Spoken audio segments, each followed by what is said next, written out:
Comment débuter en hacking? Bienvenue sur cette chaîne dédiée à la technologie en général et à la cybersécurité en particulier.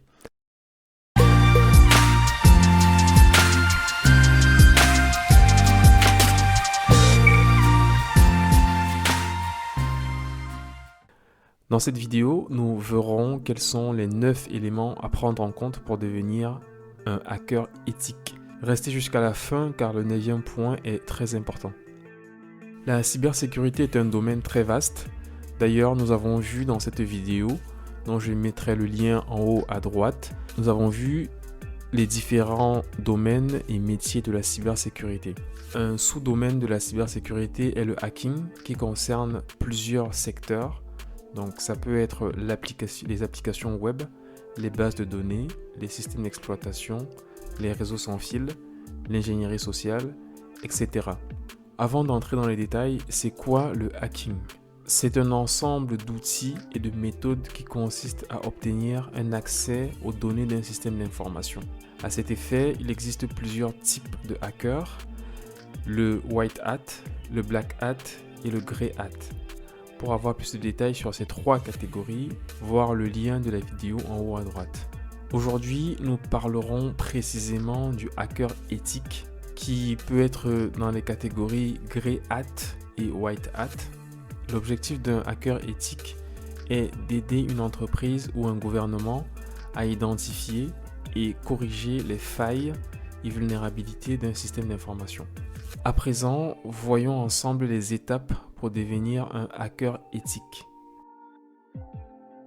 Le premier point, c'est que tu dois comprendre comment fonctionne ton ordinateur. Par exemple, ça peut être le fonctionnement de la base de registre, la configuration des paramètres réseau, comment configurer ta carte Wi-Fi ou par exemple comment configurer ton réseau filaire. Tu dois savoir également changer les barrettes mémoire ou le disque dur lorsque tu as une panne sur ton ordinateur. Tu dois également savoir comment mettre à jour le BIOS ou comment le démarrer. Autre point, ça peut être par exemple comment installer une imprimante. Donc je n'ai pas donné une liste complète, mais le message ici c'est de savoir en général comment fonctionne ton ordinateur. Le deuxième point, c'est que tu dois monter en compétence sur les réseaux informatiques. Ça, c'est le point le plus important à mon avis parce qu'il y aura une relation avec les outils qui sont utilisés pour justement faire des tests d'intrusion. Donc, pour monter en compétence sur les réseaux informatiques, je te propose d'apprendre comment fonctionne la commutation, l'adressage MAC, le VLAN. Ensuite, il y a la partie routage IP, l'adressage IP, et la notion de sous-réseau. Le troisième point, c'est de comprendre le modèle OSI ou TCP/IP et quelques protocoles utilisés. Donc ça peut être par exemple Ethernet, DHCP, IP, DNS, HTTP, ARP, SNMP, TCP, UDP, SMTP, FTP, SSL/TLS.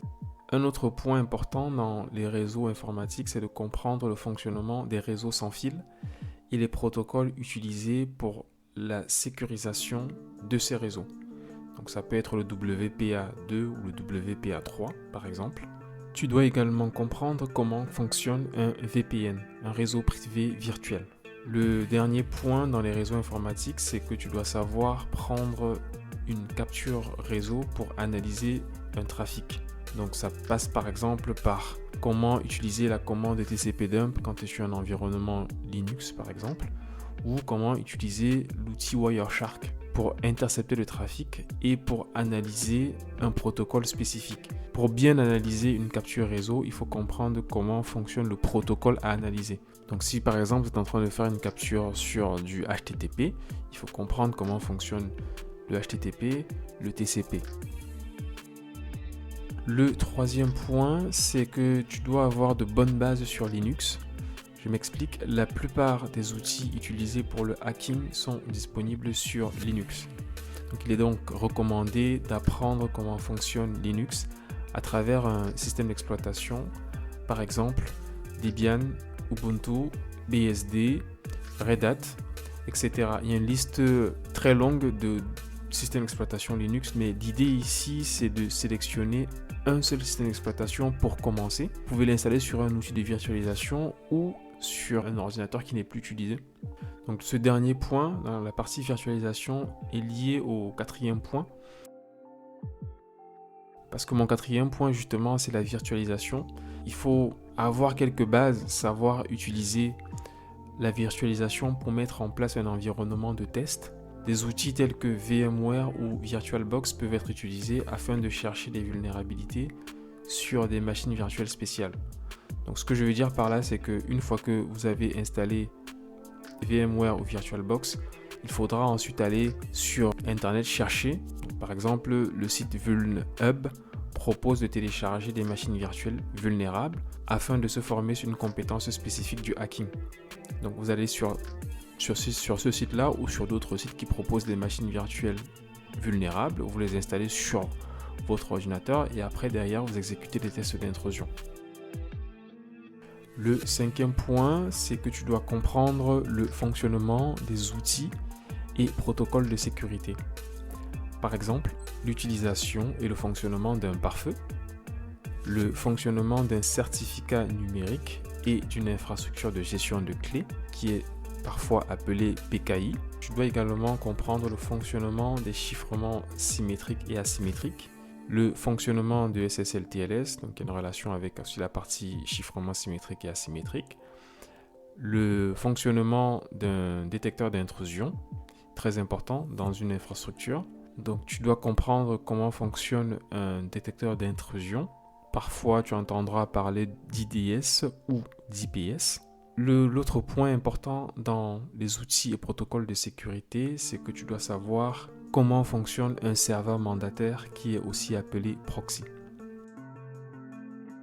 Le sixième point, c'est que tu dois avoir de bonnes compétences en scripting et programmation.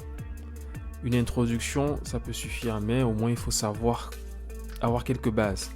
Par exemple, tu peux apprendre un ou plusieurs langages, je pense à C, au langage Python, PowerShell, Bash, Perl ou Ruby.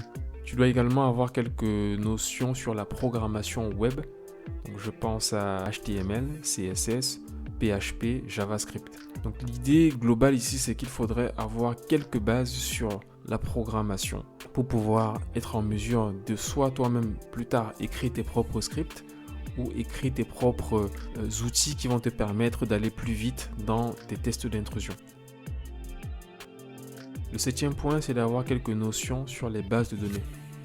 Cela permettra par exemple de comprendre comment fonctionne une attaque par injection SQL.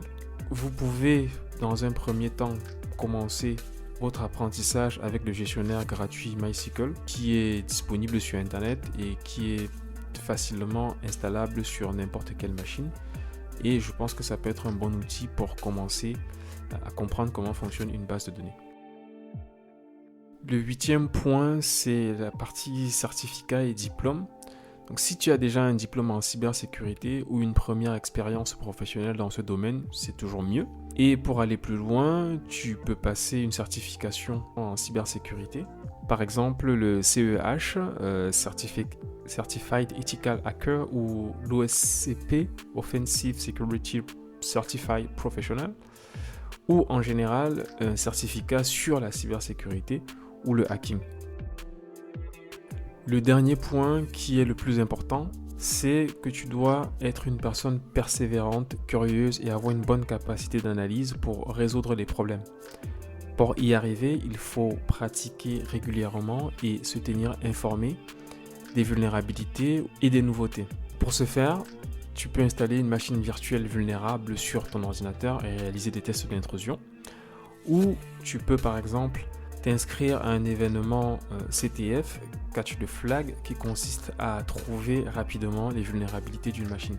Je précise que ce type d'événement peut être réalisé soit en groupe, soit seul.